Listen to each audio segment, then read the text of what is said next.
যেই যেই মালের জাকাত দিতে হবে না সেটা আগে বলি। বাড়িঘরের জাকাত দিতে হবে না। মনোযোগ আছে আপনাদের? কিসের জাকাত? আপনি যে বাড়িতে বসবাস করেন এই বাড়ির কোনো জাকাত নাই। আপনি ডুপ্লেক্স বাড়ি বানাইছেন, বিল্ডিং বানাইছেন, এই বাড়ির কোনো জাকাত নাই। আপনি 6 তালা বাড়ি বানাইছেন, বাড়ির উপরে কোনো জাকাত নাই। কিন্তু বাড়ি থেকে যে ভাড়াটা পান ওইটার উপরে কি আছে? জাকাত আছে। আপনি একটা মার্কেট বানাইছেন, মার্কেটটার উপরে জাকাত নাই, কিন্তু মার্কেটের মধ্যে যে পুঁজি আছে, যেটা দিয়ে ব্যবসা করছেন, এটার মধ্যে কি আছে? জাকাত আছে।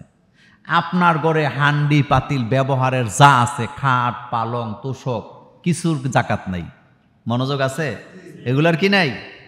জাকাত নাই। জাকাত কিসের? স্বর্ণ অলংকারের, অর্থাৎ সোনা রূপা।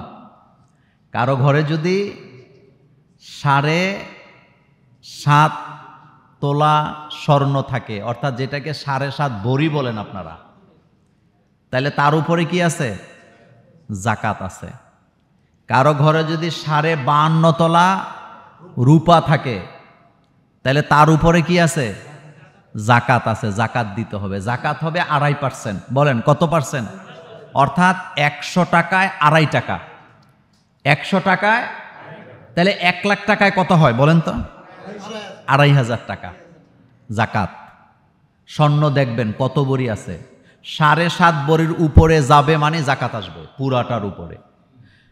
রূপা 52.5 তলার উপরে যাবে মানে এটার উপরে কি আছে? জাকাত আছে। টাকার হিসাব করলে 95,000 টাকার মতো হয়। কত টাকা? তাইলে 1 বছর যদি কারো ঘরে 95,000 টাকা থাকে, তাইলে তারও কি দিতে হবে? জাকাত দিতে হবে।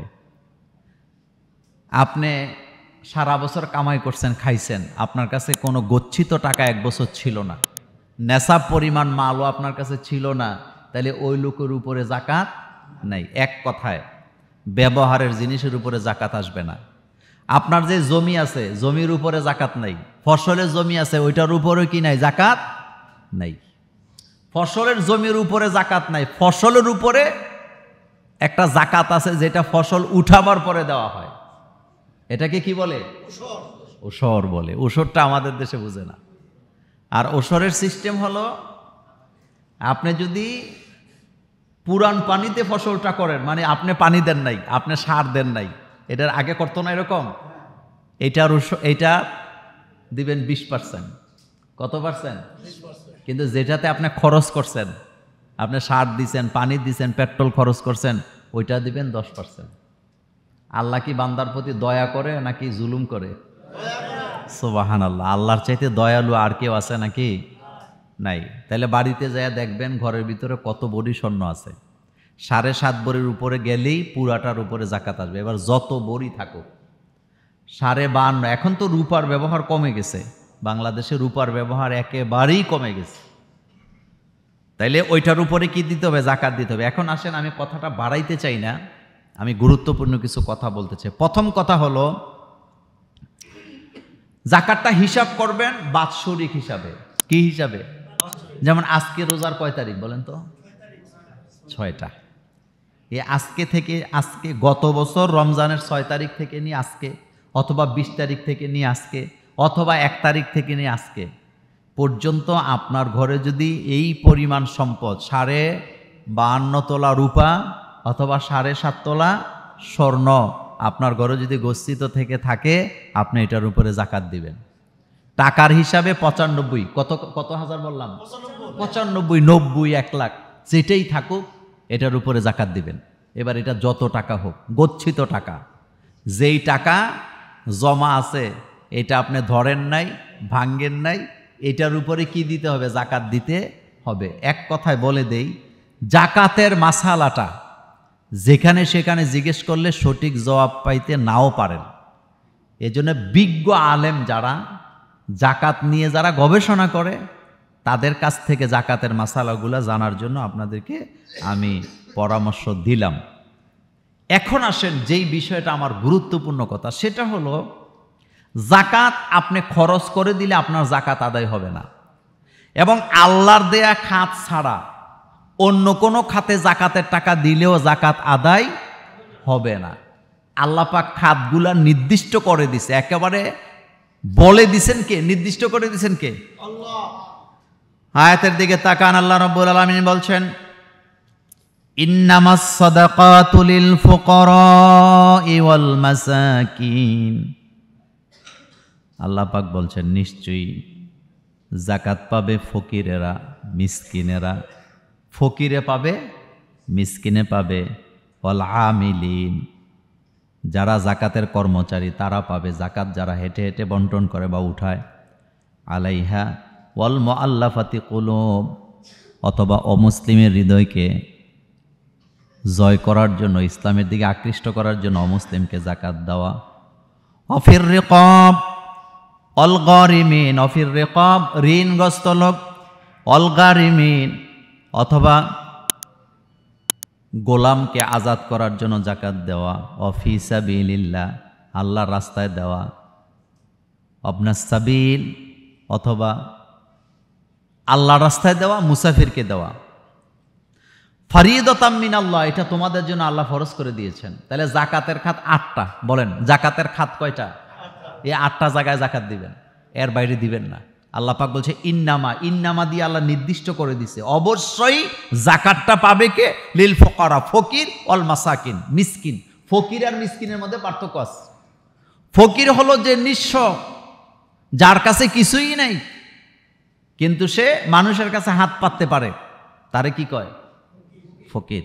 মিসকিন বলা হয় এমন দরিদ্র লোক যার কাছে কিচ্ছু নাই, কিন্তু সে লজ্জায় মানুষের কাছে কি করে না। এরকমের লোক আমাদের সমাজে, আমাদের আত্মীয় স্বজনের মধ্যে আছে না নাই? লজ্জায় হাত পাতে না, কিন্তু আল্লাহ পাকে খাতটা রেখে দিছে যে মিসকিন কি দিবা। দেখবেন মিসকিন হলো এক কথায় জামা কাপড় খুব সুন্দর করে পরে, কিন্তু ঘরে কি নাই।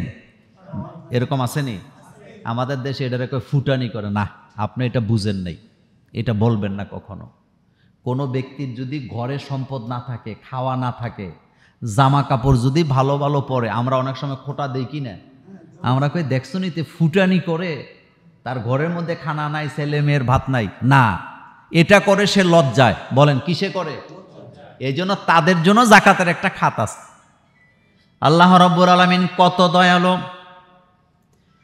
আল্লাহ পাক বলেন আমার বান্দা লজ্জায় তোমার কাছে হাত পাতে না, কিন্তু আমি আল্লাহ বান্দার ব্যাপারে তোমার কাছে বলে দিলাম, তোমার আত্মীয় স্বজনের মধ্যে এমন কেউ যদি থাকে যার ঘরে খাবার নাই, ছেলেমেয়ের জন্য ভরণ পোষণ নাই, তুমি গোপনে যায় তাকে জাকাতটা দিয়ে দিবা।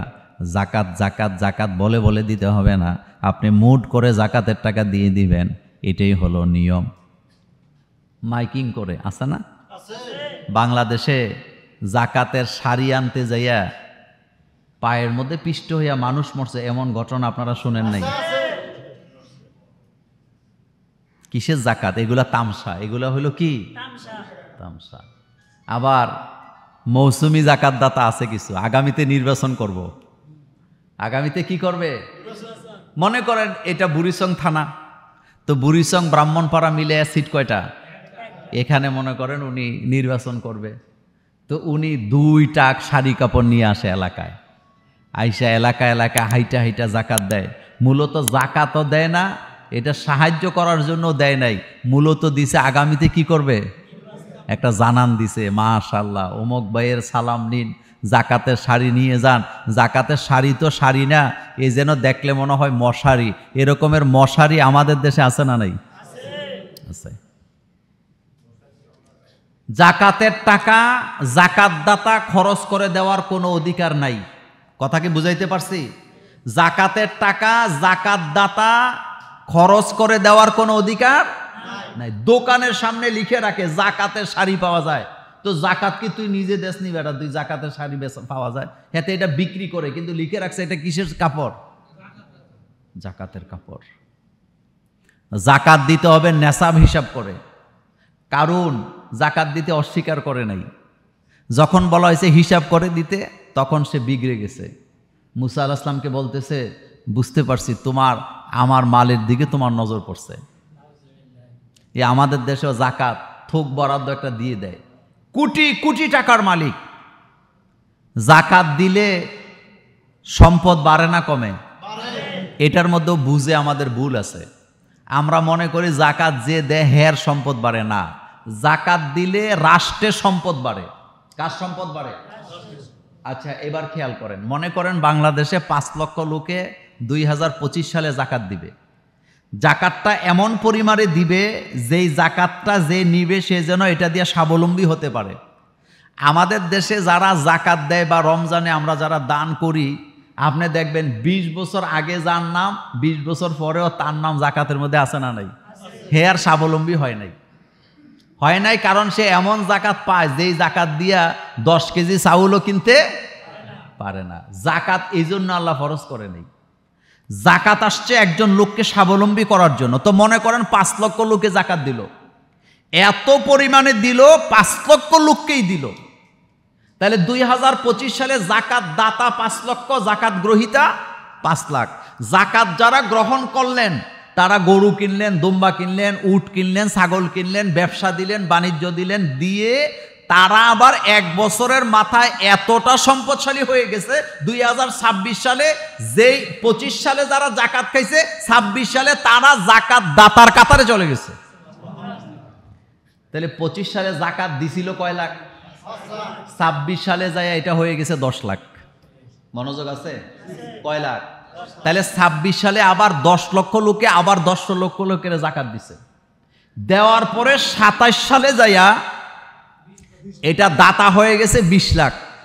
এভাবে করে যদি টানা কোনো দেশে 10 বছর জাকাত আদায় করে, এটা যদি বাংলাদেশেও করেন, ইনশাআল্লাহ 10 বছর পরে বাংলাদেশে জাকাত গ্রহীতা খুঁজে পাওয়া যাবে না। জাকাতের টাকা বিদেশে যারা গরিব আছে তাদের কাছে পাঠাতে হবে। এবার কি কথাটা বুঝে আসছে? তাহলে জাকাত দিলে সম্পদ বাড়ে না কমে? ব্যক্তির না রাষ্ট্রের? আচ্ছা এবার একটা মজার কথা শোনাই। বাদশাহ আব্দুল আজিজ, যাকে ইসলামের 5ম খলিফা বলা হয়, কততম খলিফা বলা হয়? তার যুগে জাকাত দিতে দিতে দেশের অবস্থা এমন হয়েছে জাকাত গ্রহীতা খুঁজে পাচ্ছে না। আমাদের দেশে যারা জাকাত গ্রহণ দেয় তারা নিজেদেরকে মনে করে নবজাদা নসরুল্লাহ, আমি জাকাত দেই। আর যারা গ্রহণ করে তাদেরকে নিচু চোখে দেখা হয়। অথচ শরীয়তে যারা গ্রহণ করে তারা উঁচু, যারা দেয় তারা নিচু। কারণ জাকাত গ্রহীতা না থাকলে জাকাত দাতা জাকাত দিয়া জাহান্নাম থেকে মুক্তি পাইব কেমনে? আচ্ছা এবার শোনেন তো, বাদশাহ আব্দুল আজিজের যুগে এক ব্যক্তি কতগুলো টাকা স্বর্ণ অলংকার পোটলা করে জাকাতের 2 দিন পর্যন্ত রাস্তা রাস্তা ঘুরছে, কোথাও জাকাত গ্রহীতা পায় না। কয়দিন ঘুরছে? 2 দিন। ঘুরে লোকটা জীর্ণ শীর্ণ অবস্থায় একটা গাছের নিচে বসে রেস্ট করতেছে, কোন দিকে যাবে চিন্তা করতেছে, কোন এলাকায় গেলে কোন কাউমের কাছে গেলে জাকাতটা দেওয়া যাবে। বসে আছে। কিছুক্ষণ পর দেখে একটা লোক একটা বস্তা কাঁধে নিয়ে এভাবে কুজু হয়ে, ঘাম শরীরে, কাপড় চোপড় নাই, আসতেছে। তো যিনি বসে আছে তার কাছে পোটলা, আর যিনি আসতেছেন তার কাঁধে কি? বস্তা। তো যিনি বসা আছিলেন তিনি মনে মনে ভাবতেছে, এই লোকটার যে অবস্থা দেখা যায়, বস্তা টস্তা নিয়ে আসতেছে, আমার জাকাতটা তারে দিয়ে দিব, নিশ্চিত আল্লাহ তারে আমারে মিলাই দিছে যাতে করে জাকাতটা দিয়ে আমি মুক্তি পাই। দেখছেন, জাকাত দিয়া মানুষ মুক্তি পায়, আর জাকাত যে নেয় সে মুক্ত করে। তাহলে দাম বেশি কার? যে মুক্ত করে। এখন কাছাকাছি যখন আসছে বলতেছে, ভাই আসসালামু আলাইকুম। ওয়ালাইকুম সালাম। কয় ভাই আমি তো আজকে 2 দিন ধরে এই যে জাকাতের পোটলা স্বর্ণ অলংকার নিয়ে ঘুরতেছি, মালটা তোমাকে দেখে আমি বুঝে গেছি আল্লাহ তোমারে আমার কাছে পাঠাইছে, তুমি আমার জাকাতের মালটা নিয়ে আমাকে মুক্ত করে দাও। বস্তাওয়ালায় চোখ বড় করে তাকায় বলতেছে, বেটা তোমার তো সাহস কম না, তুমি ঘুরতেছো কয়দিন? এই পোটলা নিয়ে ঘুরতেছি 2 দিন। বেচারা বলতেছে, তুমি পোটলা নিয়ে জাকাতের টাকা নিয়ে ঘুরতেছো 2 দিন, তুমি জাকাত গ্রহীতা পাও না, আর আমার কাঁধে যে বস্তাটা দেখছো তো এই বস্তা নিয়ে ঘুরতেছি 7 দিন, আমি জাকাত গ্রহীতা পাই না। এটা ইসলাম। বলেন এটা কি? আরো জোরে বলেন এটা কি? আমাদের বাংলাদেশে যত সম্পদশালী আছে তারা যদি জাকাত দিত, বাংলাদেশে গরিব আপনি পাইতেন না। এই যে দেখেন না, চুরিদারি কইরা, দুর্নীতি কইরা, টেন্ডারবাজি কইরা, সাদাবাজি কইরা অঢাল সম্পদের মালিক হয়েছেন। এখন যখন আদালতে যায় কিসের মতো? কচ্ছপের গতিতে যায়। চেহারাগুলি দেখলেই বোঝা যায়। ইউরাফুল মুজরিমুনা বিসীমাহুম ফায়ুখাযু বিন নাওয়াসি ওয়াল আকদাম। চেহারা দেখলেই বোঝা যায় এরা মুজরিম। বলেন এরা কি? দেখেন না, কচ্ছপের গতিতে আদালতে যায়। আমি মাঝে মধ্যে চিন্তা করি রাষ্ট্র ক্ষমতা কত ভয়ানক হয়। আপনি দেখবেন রাষ্ট্র তো কেউ না কেউ চালাবে, এক দলের পরে আরেক দল ক্ষমতায় আসবে, কিন্তু আমরা যারা সাধারণ জনগণ আছি আমাদেরকে সবচেয়ে বেশি নিরাপদে রাখছে কে? এই যে দেখেন বিল্ডিং, এটাই সিঁড়িও এগুলা এক দলের আগে নিয়ে উঠাইছে। দেখছেন না আপনারা? যেটা ট্রাইব্যুনাল দেখছেন তো, এটা দেখেন তো, খেয়াল করবেন, বিল্ডিংও আগেরটা, সিঁড়িও আগেরটা, শুধু মানুষগুলা পাল্টে গেছে। বলেন কে পাল্টাইছে? বলেন তো জোরে বলেন, কে পাল্টাইছে? এই সিঁড়ি, যেই সিঁড়ি দিয়ে আগের আসামিরা, যাদেরকে যুদ্ধ অপরাধী বলা হয়েছে, দর্শনকারী বলা হয়েছে, তারা এই সিঁড়ি দিয়েই উঠছে উপরের দিকে, আবার এটা দিয়েই নামছে। সাংবাদিকেরা ভিডিও করছে, আমরা দেখছি। সেম সিঁড়িও এইটা, বাড়িও এটা, সেম জায়গাও এটা, চেয়ারও এটা, শুধু লোকগুলা পাল্টে গেছে। আগে যাদের উপরে জুলুম করছে, এখন শুধু এই পিঠ ওই পিঠ উল্টায় দিছে কে? খুব ভয়ানক ব্যাপার। এই টাকা দিয়ে কি হবে বলেন? এই টাকা, এই সম্পদ, এই ক্ষমতা দিয়ে কি হবে? যেই লোকগুলা এলাকায় আসলে এলাকার ওসি, এলাকার ডিসি, এলাকার এসআই, এএসআই, পুলিশ বাহিনী, সকল বাহিনী তাদের পিছে পিছে ঘুরছে, তাদের সামনে জোরে কথা বলার সাহস করে নাই, সেই লোকগুলাকে আল্লাহ আবার ডান্ডা বিড়ি পরাইয়া হাতের মধ্যে হ্যান্ডকাপ লাগাইয়া ঘুরায়। এইটাই আল্লাহর লীলা খেলা। আমি কি কথা বুঝাইতে পারলাম? এই জন্য অহংকার কইরেন না, অহংকার ভালো জিনিস না। আমি আপনি অহংকারের কিছু নাই, আমরা মাটির তৈরি। বলেন আমরা কিসের তৈরি? মিনহা খলাকনাকুম, পড়েন মিনহা খলাকনাকুম অফিহা নুঈদুকুম অমিনহা নুখরিজুকুম তারাতান উখরা। এই মাটি থেকে তোমাকে তৈরি করেছি। মিনহা খলাকনাকুম, এই মাটি থেকে তোমাদেরকে তৈরি করেছি। অফিহা নুঈদুকুম, এই মাটিতে তোমাদেরকে পুঁতে দেওয়া হবে। পুঁতে দেওয়া বুঝেন তো? গেড়ে দেয়া, পুঁতে দেয়া। আপনারা যে ইরিদান লাগান, কি করেন? গেড়ে দেন। অফিহা নুঈদুকুম, আমি তোমাকে এখানে পুঁতে দেব। অমিনহা নুখরিজুকুম, নুখরিজ, আমি এখান থেকে তোমাকে বের করব। সুবহানাল্লাহ। পারবেন তো? পারবেন তো? ক্ষমতা আসেনি আল্লাহ? আপনি একটা বিচি, শুকনা বিচি আপনি মাটিতে পুঁতে দিচ্ছেন, 2 দিন পরে এখান থেকে গাছ উঠতেছে জীবিত হইয়া। আপনি কি এটা দেখে বুঝেন না যে ঘটনাটা কি ঘটতেছে? কে ঘটাইতেছে ঘটনা? যে কোনো বীজ, বিজ্ঞানীরা প্রমাণ করেছেন, যে কোনো বীজ যখন মাটিতে পুঁতে দেওয়া হয়, তার থেকে যখন গাছ বাইর হয়, এটা প্রথমে নিচের দিকে রওনা দেয়। আপনারা দেখবেন ভিডিওতে, আজকে যায় ইউটিউবে ঢুকে দেখবেন, বিজ্ঞানীরা প্রমাণ করছে এটা প্রথমে কোন দিকে রওনা দেয়, কিন্তু আল্লাহ তাকে হেদায়েত দেয়, তোমার ঠিকানা নিচের দিকে না, তুমি উপরের দিকে যাও। তখন সে উল্টা বাঁকা হয়ে উপরের দিকে উঠে যায়। সুবহানাল্লাহ। বাইজে কই না? আর এই ঘটনাটা ঘটায় কে? রব আল্লাহ পাক, তিনি ঘটান, তিনি ক্ষমতার মালিক। সুবহানাল্লাহ পড়েন। তিনি সর্বময় ক্ষমতার মালিক। যা কথা লম্বা হয়ে যায়, তো কথা বলছিলাম, আমার কলিজার ভাইয়েরা, জাকাত যদি ঠিক মতো দিত, আমাদের দেশে 10 বছর পরে জাকাত খাওয়াইনা লোক খুঁজে পাওয়া, কিন্তু না, ঠিক মতো দিচ্ছে না। আরেকটা কথা বলি, জাকাতকে ফাঁকি দেওয়ার জন্য যত ধরনের ফন্দি আছে আমাদের দেশের লোকেরা করে। মাসালাটা জিজ্ঞাসার সময় কায়দ করে জিজ্ঞেস করে, একেবারে কায়দা করে বলে। এরকম আসেনি? ডিপিএস, এরপরে কি করে এফডিআর, বারবার জিজ্ঞাসা, হুজুর টাকা তো আমার হাতে না, এটা তো ব্যাংকে। তো ব্যাংকে হয়েছে কি হয়েছে? টাকা টাকার। আরে ভাই, টাকা ব্যাংকে থাকার আপনার ঘরে থাক, আপনি তো রাখছেন টাকা, এটা তো আপনার টাকা। ফাঁকি দেওয়ার চেষ্টা করে, এরকম আসেনি? আমাদের দেশে তো এত গরু ছাগল কারো নাই, গরুর জাকাত গরু দিয়ে, ছাগলের জাকাত ছাগল দিয়ে, উটের জাকাত উট দিয়ে, দুম্বার জাকাত দুম্বা দিয়ে, বকরির জাকাত বকরি দিয়ে, স্বর্ণের জাকাত স্বর্ণ, রূপার জাকাত রূপা। এখন আপনাদেরকে একটা গুরুত্বপূর্ণ কথা বলি, যেটা আমাদের দেশে চলছে, সেটা হলো স্বর্ণ অলংকার। আমাদের দেশে এগুলা মূলত স্ত্রীরা মালিক। কিছু কিছু স্বামী আছে স্ত্রীর স্বর্ণ অলংকার দেয়, কিন্তু মালিকানাটা কার এটা ক্লিয়ার করে না, যার কারণে কোনো কারণে আনফরচুনেট যদি তালাক হয় তখন এই সম্পদগুলা নিয়ে যায়। এরকমের বাটপার চালাক স্বামীও আমাদের দেশে কি আছে। শোনেন, জাকাত দেওয়ার আগে আগে স্বর্ণ ক্লিয়ার করবেন, স্বর্ণের মালিককে। একটা হলো 10 ভরি স্বর্ণ আমি আমার স্ত্রীকে দিলাম, দেওয়ার পরে আমি যদি আমার স্ত্রীকে এটা মালিকানায় দিয়ে দিই যে এটা একবারে তোমাকে দিয়ে দিছি, তাহলে জাকাত ফরজ হবে স্ত্রীর উপরে। কার উপরে?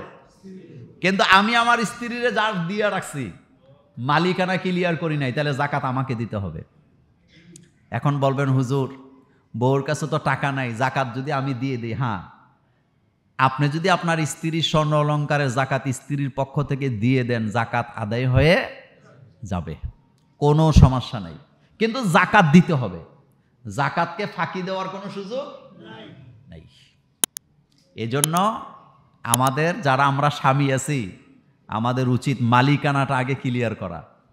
এই স্বর্ণ অলংকার যা আছে ঘরে, আপনারা কথা মনোযোগ আছে না? ঘুমে ধরছে? স্বর্ণ অলংকার যা আছে এটা কি বউর না আপনার? আগে হিসাব করেন।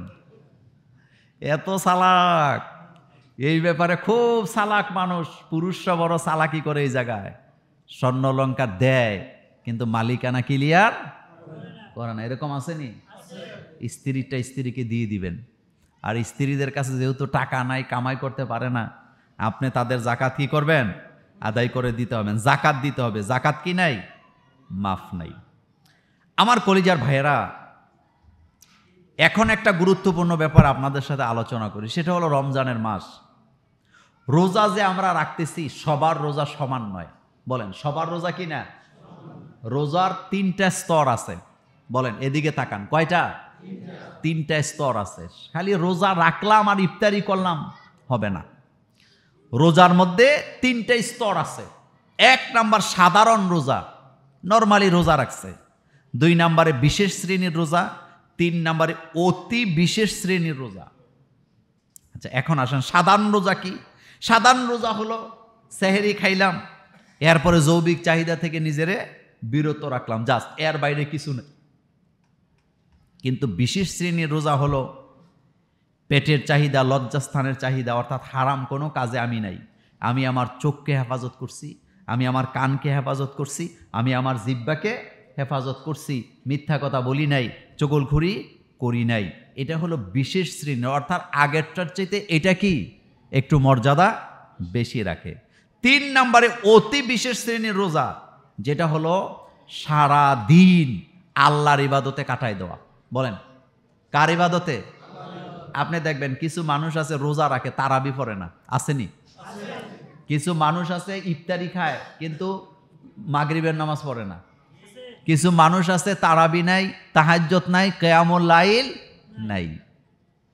মান সামা রমাদান ঈমানান ওয়া ইহতিসাবান গুফিরা লাহু মা তাকাদ্দামা মিন যামবি। আল্লাহ রাসূল বলেন, যে ব্যক্তি রোজা রাখলো কার জন্য? ঈমানান ওয়া ইহতিসাবান, ঈমানের সাথে ইহতিসাবের সাথে, গুফিরা লাহু বলা হয়েছে, তার অতীতের সকল গুনাহ মাফ করে দেওয়া হয়েছে। তাহলে রোজা কয় প্রকার জানলাম? একটা হলো নরমাল রোজা রাখছে আর কি, রোজা রাখতে হইব, সমাজে রোজা আইছে তো শোবে সাদেকের সময় সেহেরি খায়, ইফতার করে। রোজা কোনো এবাদত নাই, কোরআন তেলাওয়াত নাই, নামাজ নাই, জামাতে নামাজ নাই, আল্লাহ নাই, জিকির নাই, কিছু নাই। আরেকটা হলো রোজা রাখছে, রাখার পরে এত ইবাদত নাই, নরমালি আছে, জিব্বা টিব্বা বন্ধ রাখছে, নিজের কান হেফাজত করছে, এইটা একটা। আরেকটা হলো কান হেফাজত করছে, জিব্বা হেফাজত করছে, কথাবার্তা নিজের হেফাজত করছে, কিন্তু সারাক্ষণ ইবাদত করছে কার? এটা হলো ফার্স্ট ক্লাস। আলহামদুলিল্লাহ বলেন। এটা কোন ক্লাস? তা আমরা কোনটা চাই? আমরা যেন ফার্স্ট ক্লাসটা পাই। সবাই তো ফার্স্ট ক্লাসই চায়। আল্লাহ যেন আমাদেরকে কবুল করেন, আমরা বলি আমিন। আরেকটা কথা বলি, ইফতার এবং সেহরি একা একা খাবেন না। ইফতার সেহরি বাচ্চাদেরকে নিয়ে খাবেন, বাচ্চাদের সাথে বাচ্চাদেরকে তুলবেন। সেহেরিতে যদি বাচ্চারা উঠে, গত জুমায় বলছিলাম বোধহয়, বাচ্চারা যদি উঠে যায় তাকে খাওয়াবেন, কিন্তু থাবড়ায় ঘুম পাড়ায় দিন না। আর ইফতারিতে সবাইরে নিয়ে বসবেন, ইফতারির সময় রোজা দোয়া কবুল হয়। কি কবুল হয়? এই জন্য বাচ্চাদেরকে নিয়ে দোয়া করবেন। আর এটা হলো ইফতারি একা খাবেন না, মানুষকে খাওয়াবেন, পাশের ঘরে একটু দিবেন। আমাদের ঘরে মানে এরকমও হয়, এটা ওই যে বসে থাকে শেষ রোজায় দিব, 27-এর দিন 25-এর রোজায় দিবে, বেশি সওয়াব পাবে। তো এখন দিবে কে?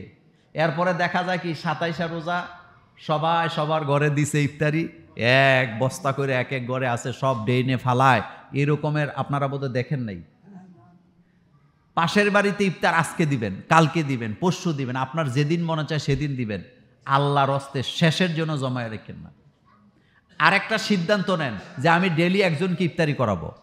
কয়জনকে?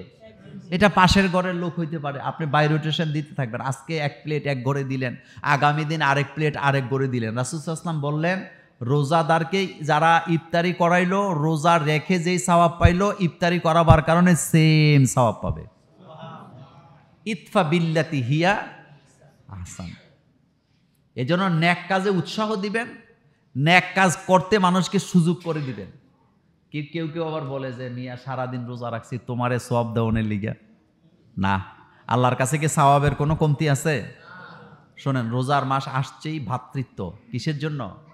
ভ্রাতৃত্ব, মিলেমিশে চলবেন, সবাই সবার ঘরে দিবেন। কারো সাথে আপনার মলমানল্য আছে, আপনি যদি তার ঘরে হাদিয়া পাঠান, ভালোবাসা বাড়ে না কমে? আরে লোকটার সাথে আমার মনোমালিন্য, কিন্তু সে তো আমার কাছে হাদিয়া পাঠাইছে, যা সে আমাকে ভালোবাসে বললেই তো হাদিয়াটা পাঠাইছে। যোগাযোগ বন্ধ করলে দূরত্ব কি হয়? বাড়ে। এজন্য যোগাযোগ রাখবেন, হাদিয়া দিবেন, ইফতারি করাবেন।